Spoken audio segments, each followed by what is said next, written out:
물은 생명의 원천입니다. 수천 년 동안 동남아의 사람들은 이 거대한 강에서 물고기를 잡고 농사를 짓고 삶을 이어왔습니다. 그들에게 메콩강은 단순한 강이 아니었죠. 운명이었습니다. 강가에서 자란 베트남의 어부 응우에는 아버지의 아버지로부터 이 강의 이야기를 들으며 자랐습니다. 새벽이면 쏟아지는 별빛 아래 그물을 던지고 해가 뜨면 넘치는 물고기를 들고 돌아오던 그 시절의 이야기를요. 캄보디아의 농부 소크라테아는 메콩강이 가져다주는 축복으로 살아왔습니다. 매년 강물이 불어나면 논에는 기름진 흙이 쌓였고 그 위에서 자란 벼는 금빛으로 일렁였죠. 하지만 어느 날 모든 것이 변했습니다. 강물이 이상해졌습니다. 물이 점점 줄어들었고 땅은 메말라갔습니다. 어부들은 빈 그물을 들고 돌아왔고 농부들은 갈라진 대지를 바라보며 한숨을 쉬었습니다. 도대체 무슨 일이 벌어진 걸까요?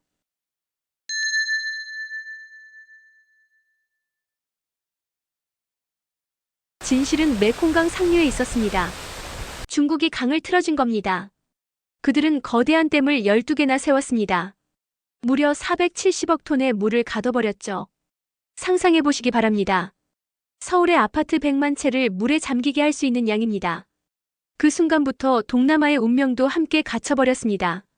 이제 메콩강은 중국의 수도꼭지가 되었습니다. 중국이 원할 때만 물이 흐르고 중국이 원할 때만 농사를 지을 수 있게 된 겁니다. 수천만 명의 생계가 붕괴되고 있습니다. 메콩강의 생태계는 죽어가고 있습니다. 중국은 이 수도꼭지로 동남아를 조종하려 합니다. 하지만 이것은 시작에 불과했습니다. 동남아를 짓누르던 중국의 수도꼭지 전략이 이제 인도까지 위협하기 시작했기 때문입니다. 히말라야에서 시작되는 인도의 생명줄, 브라마푸트라강과 인더스강도 노리고 있죠. 16억 인구의 운명이 걸린 거대한 물전쟁이 시작된 겁니다. 그런데 바로 그때 이 치열한 싸움의 판도를 바꿀 의외의 존재가 등장합니다. 바로 대한민국입니다. 세계 최고의 댐 건설 기술을 가진 나라. 최첨단 수자원 관리 시스템을 보유한 나라. 그리고 무엇보다 동남아와 깊은 신뢰를 쌓아온 나라. 대한민국은 이미 움직이기 시작했습니다. 과연 한국은 이 거대한 물전쟁에서 어떤 역할을 할까요? 중국의 수도꼭지를 무력화할 대한민국의 반전 카드는 무엇일까요? 지금부터 그 이야기를 시작합니다. 메콩강을 둘러싼 수자원 전쟁. 그리고 중국의 수도꼭지를 잠그기 위한 대한민국의 도전. 자, 그렇다면 지금부터 본격적으로 알아보겠습니다. 먼저 우리가 주목해야 할 곳은 베트남입니다. 2021년 4월 메콩 델타 지역의 한 농장. 새벽부터 말라버린 논을 바라보던 베트남 농부 응우엔의 귀에 거대한 기계 소리가 들려왔습니다. 쇠가 땅을 파고드는 묵직한 소리였죠. 멀리서 다가오는 푸른색 장비들. 한국수자원공사가 설치하는 스마트 관계 시스템이었습니다. 처음에는 반신반의했습니다. 중국이 막아버린 메콩강을 대체할 수 있다니. 30년 동안 이 땅을 일구어온 응우에는 고개를 절레절레 흔들었습니다. 하지만 그의 눈앞에서 기적이 일어났습니다. 지하 200m 깊이에서 맑은 물이 솟아오른 겁니다. 놀라운 사실은 따로 있었습니다. 이 기술은 하루아침에 나온 게 아니었죠. 한국은 10년 전부터 이 순간을 준비하고 있었던 겁니다. 2013년 베트남 전역에 설치된 145개의 수위 관측소. 24시간 쉬지 않고 데이터를 수집하는 이 첨단 시스템은 마치 베트남의 혈관을 관찰하는 의사와도 같았습니다. 2015년 지하 수맥 탐사를 위한 인공위성 데이터 분석. 한국의 기술진들은 밤낮 없이 위성 데이터를 분석했습니다. 베트남 땅속에 숨어있는 물줄기를 찾아내기 위해서였죠. 2018년 스마트 관계 시스템 시범 사업. 첫 시범 사업의 성공률은 무려 95%였습니다. 세계 최고 수준이었죠. 한국은 중국이 메콩강을 막을 거란 걸 예측하고 있었습니다. 아니, 이미 알고 있었죠. 그리고 더 놀라운 일이 벌어졌습니다. 캄보디아 푸놈펜 외곽. 새벽 안개가 걷히면서 모습을 드러낸 건 마치 거미줄처럼 연결된 수로망이었습니다. 현대건설이 시작한 스마트 물관리 시스템 프로젝트입니다. 작은 댐들을 그물처럼 연결해 물 부족에 대응하는 혁신적인 기술이었죠. 중국이 물을 막으면 우리는 끝장이라고 생각했습니다. 캄보디아 수자원부 장관의 말입니다. 그의 목소리에는 안도감이 묻어났습니다. 하지만 한국은 우리에게 다른 길이 있다는 걸 보여줬습니다. 태국에서는 더 대담한 도전이 시작됐습니다. 방콕 인근 해안가에 들어선 거대한 은빛 구조물. 삼성 엔지니어링이 설치한 담수화 설비가 바닷물을 식수로 바꾸고 있었습니다. 기존 담수화 설비 대비 비용은 절반, 효율은 2배. 하루 10만 톤의 담수를 만들어내는 세계 최고 수준의 기술력이었죠. 이제 메콩강이 마르더라도 우리는 살 수 있습니다. 태국의 환경운동가 수파차이의 눈빛이 반짝였습니다. 한국은 우리에게 자유를 준 겁니다. 라오스의 변화는 더욱 극적이었습니다. 한국의 기술자들은 라오스 전역에 1만 개가 넘는 스마트 센서를 설치했습니다. 빅데이터로 물 흐름을 분석하고 AI로 최적의 물 관리 방안을 찾아내는 시스템이죠. 그 결과는 모두의 예상을 뛰어넘었습니다. 중국이 댐을 막아도 라오스는 물 부족을 겪지 않게 된 겁니다. 오히려 수자원을 더 효율적으로 활용하게 됐죠. 이전에는 30%도 활용하지 못했던 빗물을 90% 이상 활용할 수 있게 된 겁니다. 우리가 가진 물의 양은 그대로입니다. 하지만 한국의 기술 덕분에 그 물을 2배, 3배로 활용할 수 있게 됐죠. 라오스 총리의 얼굴에는 자신감이 넘쳤습니다. 이렇게 동남아 전역에서 변화가 일어나는 동안 중국은 당황하기 시작했습니다. 더 이상 물로 동남아를 통제할 수 없게 된 겁니다. 수도꼭지를 쥐고 있어도 소용없었죠. 한국이 만들어준 새로운 물길이 있으니까요. 이건 단순한 기술 지원이 아닙니다. 싱가포르 국립대학의 수자원 전문가 리안 박사의 분석입니다. 한국은 동남아의 자립을 돕고 있는 겁니다. 중국의 1대1로가 지배 전략이었다면 한국의 접근은 협력과 상생의 모델이죠. 이것이 바로 한국이 동남아에서 신뢰를 얻은 비결입니다. 하지만 이것은 시작에 불과했습니다. 더 큰 변화가 찾아오고 있었기 때문입니다. 인도가 한국의 이런 행보를 주시하고 있었습니다. 16억 인구의 물 전쟁을 앞둔 인도가 한국이란 카드를 꺼내들 준비를 하고 있었던 겁니다. 인도 수자원부 회의실에는 무거운 침묵이 감돌고 있었습니다. 벽면의 대형 스크린에는 붉은색 경고등이 가득했죠. 히말라야에서 흘러내리는 브라마푸트라 강의 수위가 역대 최저를 기록한 겁니다. 중국이 또 댐을 건설하기 시작했습니다. 인도 수자원부 장관의 목소리가 떨렸습니다. 이번에는 세계 최대 규모의 수력 발전댐이라고 합니다. 회의실의 공기가 얼어붙었습니다. 브라마푸트라 강은 인도 동부 4억 인구의 생명줄이었습니다. 이 강이 마르면 벵갈 지역 전체가 물 부족에 직면하게 되는 거죠. 바로 그때 한 참모가 손을 들었습니다. 장관님, 베트남의 사례를 보셨습니까? 스크린이 전환됐습니다. 메콩강에서 일어난 변화, 그리고 그 중심에 있던 한국의 이야기가 펼쳐졌죠. 다음 날 아침, 뉴델리 공항에 대한민국 정부 대표단이 도착했습니다. 한국수자원공사, 현대건설, 삼성엔지니어링의 기술진들이었죠. 우리는 이미 답을 가지고 있습니다. 한국 대표단의 첫 마디였어요. 그들이 펼쳐 보인 계획은 충격적이었죠. 히말라야 고원에 360개의 스마트댐을 건설하는 겁니다. 작지만 강력한 이 댐들은 네트워크로 연결되어 물 흐름을 제어합니다. 중국이 브라마푸트라 강을 막으면 이 댐들이 즉시 대체 수원을 공급하는 거죠. 하지만 비용이. 인도 관료가 걱정스러운 표정을 지었습니다. 한국 대표단이 두 번째 카드를 꺼냈습니다. 바로 반도체였죠. 인도는 세계 최대의 반도체 시장이 될 겁니다. 삼성전자 부사장의 설명이었습니다. 우리는 기술을 제공하고 인도는 시장을 제공하는 겁니다. 윈윈 아닙니까? 인도 측의 눈이 반짝였습니다. 중국을 견제하면서 반도체 기술까지 얻을 수 있는 기회였죠. 2023년 봄 첫 삽을 떴습니다. 히말라야 고원의 웅장한 설산을 배경으로 한국과 인도의 기술자들이 함께 일했습니다. 현대건설이 개발한 고압 수력 발전 시스템은 세계 신기록을 세웠습니다. 해발 4,000m에서도 완벽하게 작동하는 기술. 인도 언론은 이를 히말라야의 기적이라 부르기 시작했죠. 삼성 엔지니어링의 물 관리 시스템도 놀라웠습니다. 인공위성과 AI를 활용해 히말라야의 모든 물줄기를 감시하고 제어하는 겁니다. 중국이 물을 막으면 즉시 대체 경로를 가동할 수 있었죠. 이건 단순한 건설 사업이 아닙니다. 인도의 모디 총리가 연설했습니다. 한국은 우리에게 미래를 선물했습니다. 그리고 2024년 마침내 그 미래가 현실이 됐습니다. 중국이 브라마푸트라강의 물길을 막았지만 인도는 끄떡없었습니다. 오히려 물 관리 효율이 30% 높아졌다는 평가까지 나왔죠. 베이징의 반응은 심각했습니다. 더 이상 물을 무기화할 수 없게 됐다. 중국 관영 매체의 보도였습니다. 하지만 이것은 시작에 불과했어요. 한국과 인도의 협력은 물 관리를 넘어 더 큰 영역으로 확장되고 있었기 때문입니다. 반도체 공장이 들어서고 신재생 에너지 프로젝트가 시작됐습니다. 두 나라의 협력이 만들어낸 시너지가 아시아의 판도를 바꾸기 시작한 겁니다. 한국은 믿을 수 있는 파트너입니다. 인도 외교부 장관의 말입니다. 중국이 위협하려 들 때 한국은 우리와 함께 해결책을 만들어냈죠. 이제 동남아와 인도에서 한국의 위상은 확고해졌습니다. 더 이상 중국의 그늘에 가려진 작은 나라가 아닙니다. 아시아의 새로운 균형추로 떠오른 겁니다. 그리고 이 변화는 예상치 못한 곳에서 새로운 기회를 만들어내고 있었습니다. 바로 한국의 경제적 도약이었죠. 물 문제를 해결하면서 시작된 신뢰는 더 큰 변화를 만들어냈습니다. 베트남 하노이의 화창한 아침. 메콩강 수위 관측소 옆으로 웅장한 건물이 들어섰습니다. 바로 삼성전자의 최첨단 스마트폰 공장이죠. 한국은 우리의 은인입니다.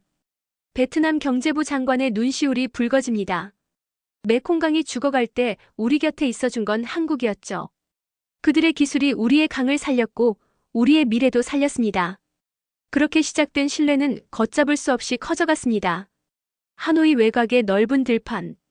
새벽부터 수많은 오토바이가 공장을 향해 달립니다. 젊은 베트남 노동자들의 활기찬 출근 행렬이죠. 이제 이곳은 세계 최대의 스마트폰 생산 기지가 됐습니다. 처음에는 단순 조립만 했어요. 생산라인 책임자 후이의 말입니다. 하지만 이제는 다르죠. 한국의 기술자들이 모든 걸 가르쳐줬습니다. 우리도 이제 최첨단 기술을 다룰 수 있게 됐죠. 인도네시아에서도 놀라운 변화가 일어났습니다. 자카르타 항구 근처 현대자동차의 전기차 공장이 들어섰습니다. 물관리 시스템을 만들면서 한국의 진심을 받습니다. 인도네시아 투자부 장관의 말입니다. 중국은 우리에게 돈만 빌려줬지만 한국은 기술을 나누고 함께 성장하자고 했죠. 공장 주변에는 작은 마을이 형성됐습니다. 한국 기업들이 세운 기술학교에서는 매일 젊은이들의 열기가 넘칩니다. 전기차 기술을 배워서 더 나은 미래를 만들고 싶어요. 한 학생의 눈빛이 반짝입니다. 말레이시아 조호르 바루의 밤하늘이 환하게 빛납니다. SK하이닉스의 반도체 공장이 24시간 가동되고 있기 때문이죠. 한국은 약속을 지켰습니다. 말레이시아 총리의 감동적인 연설이 이어집니다. 물 부족 문제를 해결하면서 보여준 그 진정성을 우리는 잊지 못합니다. 이제 한국은 우리의 가장 신뢰할 수 있는 파트너가 됐죠. 태국 방콕의 새로운 랜드마크는 네이버와 카카오가 만든 동남아 최대의 디지털 파크입니다. 유리와 철골로 지어진 미래형 건물 안에서는 태국의 젊은 개발자들이 한국의 기술자들과 어깨를 나란히 하고 있습니다. 한국의 IT 기업들은 우리의 꿈을 현실로 만들어주고 있어요. 태국의 스타트업 대표 수파차이의 말입니다. 이제 우리도 실리콘밸리를 꿈꿀 수 있게 됐죠. 이 모든 변화의 시작에는 물이 있었습니다. 메콩강의 물줄기를 살리면서 시작된 협력이 이제는 거대한 경제동맹으로 발전한 겁니다. 중국의 일대일로가 자본으로 동남아를 압박했다면 한국은 진정성으로 동남아의 마음을 얻었죠. 이것이 바로 한국의 힘입니다. 싱가포르 국립대 교수의 분석입니다. 돈으로 맺어진 관계가 아니라 신뢰로 맺어진 관계니까요. 그리고 이 변화는 지금도 계속되고 있습니다. 베트남의 하롱베이에서는 한국의 해상 풍력 발전단지가 들어서고 있고 캄보디아에서는 한국형 스마트시티가 건설되고 있습니다. 라오스의 산간 지역에서는 한국의 태양광 패널이 빛나고 있죠. 우리는 이제 중국을 두려워하지 않습니다. 베트남 총리의 자신감 넘치는 목소리입니다. 한국이라는 강력한 파트너가 있으니까요. 동남아시아가 변하고 있습니다. 더 이상 중국의 뒷마당이 아닌 당당한 경제 강국으로 성장하고 있죠. 그리고 그 중심에는 한국이 있습니다. 물을 지키는 기술에서 시작된 신뢰가 이제는 아시아의 새로운 미래를 만들어가고 있는 겁니다. 하지만 여기에는 우리가 주목해야 할 숨겨진 이야기가 있습니다. 한국이 동남아에 전수한 이 기술들은 사실 한국 스스로의 물 자립을 위해 개발한 것이었기 때문입니다. 경남 창원의 K워터 통합물관리센터에는 24시간 밤낮 없이 돌아가는 대형 스크린에 전국의 물 관리 현황이 실시간으로 표시됩니다. 스마트 물 관리 시스템, 줄여서 SWM이라 부르는 이 기술은 세계가 주목하는 한국의 자랑입니다. 물은 우리에게 생존의 문제였습니다. K워터 김정수 센터장의 말입니다. 한국은 OECD 국가 중 물 스트레스 지수가 가장 높은 나라 중 하나였죠. 하지만 이제는 달라졌습니다. 실제로 놀라운 변화가 일어났습니다. 충남 아산의 스마트 정수장은 인공지능이 실시간으로 수질을 분석하고 정수 공정을 자동으로 제어합니다. 불과 10년 전만 해도 상상할 수 없었던 기술이죠. 이제는 단 한 방울의 물도 놓치지 않습니다. 정수장의 박민준 팀장이 자부심 가득한 목소리로 말합니다. 취수부터 정수, 공급까지 모든 과정이 디지털로 통제되니까요. 부산 기장의 해수 담수화 플랜트. 하루 4만 5천 톤의 바닷물을 먹는 물로 만들어내는 이곳은 한국 물기술의 집약체입니다. 이 기술은 이미 중동에서 검증을 마쳤고 지금은 전 세계가 주목하고 있죠. 바다만 있다면 물 부족은 더 이상 문제가 되지 않습니다. 플랜트 책임자 이동훈 박사의 설명입니다. 에너지 효율은 높이고 비용은 낮추는 기술을 계속 발전시켜왔죠. 전북 무주의 산골짜기에는 작은 마을에 설치된 물 재이용 시설이 눈에 띕니다. 빗물을 모아 정화하고 사용한 물을 다시 처리해 재활용하는 시스템이죠. 마을 주민들이 처음에는 반신반의했습니다. 하지만 이제는 가뭄이 와도 전혀 걱정이 없죠. 마을 이장님의 얼굴에 웃음꽃이 핍니다. 한국의 물관리 기술은 이미 세계적 수준입니다. 댐 운영 기술은 세계 1위, 상수도 보급률은 99%, 수질 관리 기술은 선진국 수준을 넘어섰죠. 우리도 처음부터 이런 기술을 가진 건 아니었습니다. K워터 연구원 최준호 박사는 이렇게 말합니다. 수많은 시행착오를 겪으며 하나하나 극복해왔죠. 그 과정에서 축적된 노하우가 지금 동남아의 희망이 되고 있는 겁니다. 바로 이것이 동남아 국가들이 한국을 신뢰하는 이유입니다. 한국은 단순히 기술만 전수하는 게 아닙니다. 물 부족을 겪어본 나라로서 그것을 극복한 경험과 노하우를 함께 전하고 있는 거죠. 한국은 우리와 비슷한 길을 걸어왔습니다. 베트남 수자원부 관계자의 말입니다. 그들이 해냈다면 우리도 할 수 있다는 희망을 주는 거죠. 이제 한국의 물관리 기술은 더 넓은 세상으로 뻗어나가고 있습니다. 파키스탄의 산간 지역에서, 몽골의 건조한 대지에서, 필리핀의 외딴 섬에서 한국의 기술이 새로운 희망을 만들어내고 있습니다. K워터 해외사업본부장은 힘있게 말합니다. 자립은 불가능하지 않습니다. 우리가 그 증거니까요. 위기를 기회로 바꾼 한국의 도전.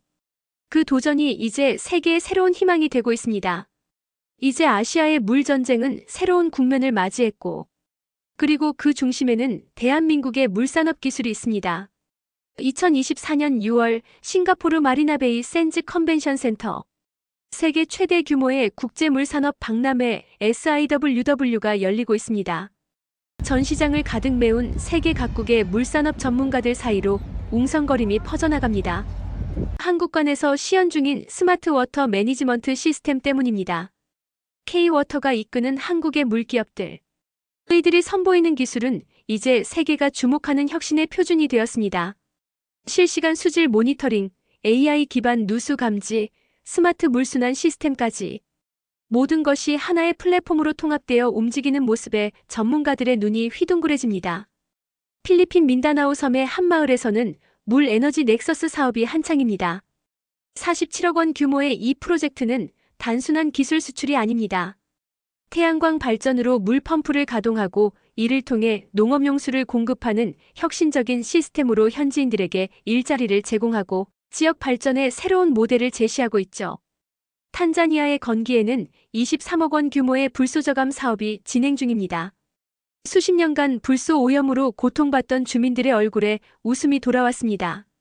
한국의 기술이 우리 아이들의 미래를 바꾸고 있습니다. 현지 보건소장의 말입니다. 말레이시아 쿠알라룸푸르의 수도관리센터 역시 스마트 누수 저감 시스템이 도시 전체의 물 흐름을 24시간 감시합니다. 물 손실률이 30%에서 5%로 급감했다는 소식에 주변국 관리들의 방문이 이어지고 있죠. 현지 엔지니어들은 이미 이 기술을 게임 체인저라고 부르고 있습니다. 방글라데시 다카 외곽의 작은 마을도 10억 원 규모의 정수 처리 설비가 가동을 시작한 날 마을 전체가 축제 분위기였습니다. 이제 우리 아이들이 깨끗한 물을 마실 수 있게 됐습니다. 마을 이장의 눈시울이 붉어졌습니다. 수십 년간 오염된 물로 고통받던 주민들의 삶이 달라지고 있었죠. 이런 성과는 결코 우연이 아닙니다. 2017년 K-워터는 물산업혁신처를 신설해서 창업 지원부터 실증, 기업 육성, 해외 진출까지 체계적인 지원 시스템을 구축한 겁니다. 중소기업과 스타트업들이 세계로 나갈 수 있는 든든한 발판이 마련된 거죠. 그 결과는 놀라웠습니다. 2023년까지 12개국에서 22건의 현지화 시범 사업을 성공하고 45개의 중소기업, 8개의 스타트업이 세계 시장에 진출했으며 이제는 미국 수도협회 전시회, 싱가포르 국제물산업 박람회, 두바이 수전력청 전시회에서도 한국의 기술을 기다립니다. 한국의 물기업들은 이제 세계 최고 수준입니다. 특히 스마트 워터 매니지먼트 분야에서는 독보적인 위치에 올랐죠. 글로벌 녹색 성장기구는 이렇게 평가하고 있습니다.